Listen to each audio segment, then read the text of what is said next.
আবার ওই কালো গিলাফ দেখলে,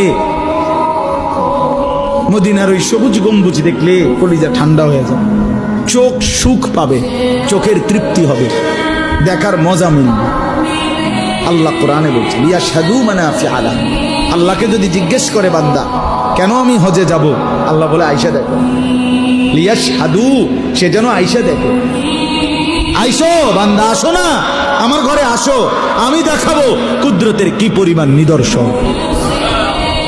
দেখবা কদম কদম, পরতে পরতে আমার নিদর্শন, আমার ঘর দেখবা, আমার কালো গিলাফ দেখবা, হাজরে আসওয়াদ দেখবা, আমার ঘরের দরজা দেখবা, মাকামে ইব্রাহিম দেখবা, জমজম দেখবা, সাফা মারওয়ায় ঘুরবা, মিনায় যাবা, আরাফায় যাবা, মুজদালিফায় যাবা, আমি তোমারে ঘুরাবো, ঘুরাইতে ঘুরাইতে গুনাহ মাফ করে একদম মায়ের পেটে নতুন বাচ্চা বের হয় যেভাবে, নিষ্পাপ বানায় দেবো।